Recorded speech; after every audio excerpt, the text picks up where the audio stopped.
আসসালামু আলাইকুম। আজকের ভিডিওতে এই সুন্দর কেকটির decoration video A to Z share করার চেষ্টা করব। তার জন্য ভিডিওটি লাস্ট পর্যন্ত দেখতে হবে। এর আগেও এই ডেকোরেশন করেছিলাম আমি, বাট তখন আমি প্রপার ভিডিও শেয়ার করতে পারি নাই। তো কেকটি ডেকোরেশন করার আগেই আমি এখানে যে পাপড়িগুলো আছে ফ্লাওয়ারের, সেই পাপড়িগুলো প্রথমে বানায় নিব। তার জন্য যখন প্রথমে এরকম চকলেট পেস্ট বেলে নিলাম, এরপর রোজ কাটার থেকে একটা সাইজের কাটার আমি এখানে নিয়েছি আর রোজ সিলিকন ভেইনার নিয়েছি। নিয়ে এই তো প্রথমে পাপড়িগুলো একটার পর একটা কেটে নিলাম কাটার দিয়ে। এরপর আমি পাপড়িগুলো প্রত্যেকটা পাপড়ি সিলিকন ভেইনারে দিয়ে আমি পাপড়ির যেই শেপ সেই শেপ ক্রিয়েট করে নেব। আর এই শেপ ক্রিয়েট করা কিন্তু খুবই ইজি। জাস্ট পাপড়িগুলো কাট করে নেওয়ার পর সিলিকন ভেইনারে দিয়ে জাস্ট চাপা দিলেই সুন্দর শেপ ক্রিয়েট হয়ে যায়। দেখতে একদম রিয়েল যেই রোজের পাপড়িগুলো আছে সেই পাপড়িগুলোর মতো লাগে। তো সেম ভাবে আমি এখানে অনেকগুলো পাপড়ি প্রথমে বানিয়ে নিছি।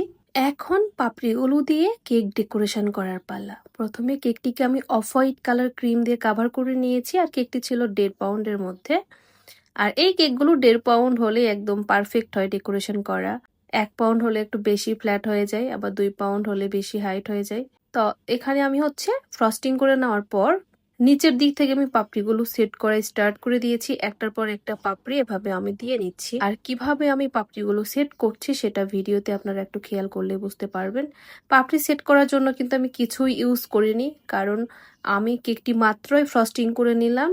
সেজন্য ক্রিম যথেষ্ট সফট ছিল, যার কারণে পাপড়িগুলো আমি জাস্ট কেকের বডিতে দিয়ে দিলেই অটোমেটিক সেট হয়ে যাচ্ছিল। আর আপনারাও এই টাইপের ডেকোরেশন করার জন্য অবশ্যই চেষ্টা করবেন পাপড়িগুলো প্রথমে বানিয়ে নিয়ে তারপর কেকটিকে ফ্রস্টিং করা, তাহলে অটোমেটিক কেকের বডির সাথে পাপড়িগুলো সেট হয়ে যাবে।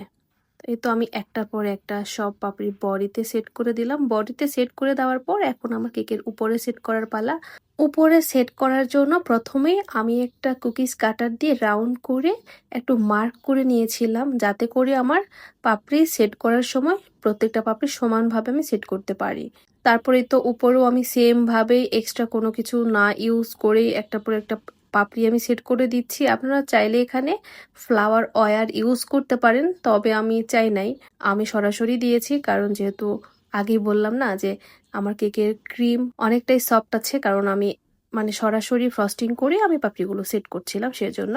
তো উপরেও আমি একটার পর একটা পাপড়ি এভাবে রাউন্ড করে সেট করে দিলাম। আর পাপড়ির মাথাগুলো জাস্ট হাত দিয়ে একটু ভাঁজ করে করে আমি এখানে সেট করে দিচ্ছি। এটা যখন ফ্রিজে রাখবো তখন অটোমেটিক এভাবে ভাঁজ হয়ে যাবে। আর আপনারা চাইলে পাপড়ি যখন বানাবেন সাথে সাথে রাউন্ড টাইপের যে সিলিকন মোল্ড বা কিছু পাওয়া যায়, যে মোল্ডগুলো পাওয়া যায় সেই মোল্ডগুলোতে রাখতে পারেন, তাহলে অটোমেটিক এভাবে পাপড়ির মাথা ভাঁজ হয়ে ড্রাই হয়ে যাবে। তারপর আপনাদের সেট করা আরো সুবিধা হবে। তো যাই হোক, আমার উপরের পাপড়িগুলো অলরেডি সেট করা কমপ্লিট হয়ে গেছে। এরপর আমি উপরে কিছু গোল্ডেন সুগার বল দিয়ে নিচ্ছি। এটা দিলে কিন্তু খুব সুন্দর লাগে, কিছুটা রেনুর মতো লাগে আর কি। তো কিছুটা ছোট বড় করে ছোট বড় সাইজের কয়েকটা সুগার বল দিয়ে নিলাম। এরপর প্রত্যেকটা পাপড়িতে আমাকে এখন গোল্ডেন কালার ব্রাশ করে দিতে হবে। এটা আমি গোল্ডেন যে ডাস্ট কালার পাওয়া যায়, ডাস্ট কালারের সাথেই একটু ভ্যানিলা এসেন্স অ্যাড করে এভাবে লিকুইড কালার করে নিয়েছিলাম। তারপর একটা তুলির সাহায্যে আমি প্রত্যেকটা পাপড়ির মাথার সাইডে এভাবে ব্রাশ করে দিচ্ছি। আর এই গোল্ডেনটা ব্রাশ করে দেওয়ার পর কেকের লুকটাই চেঞ্জ হয়ে যায়, অনেক বেশি সুন্দর লাগে।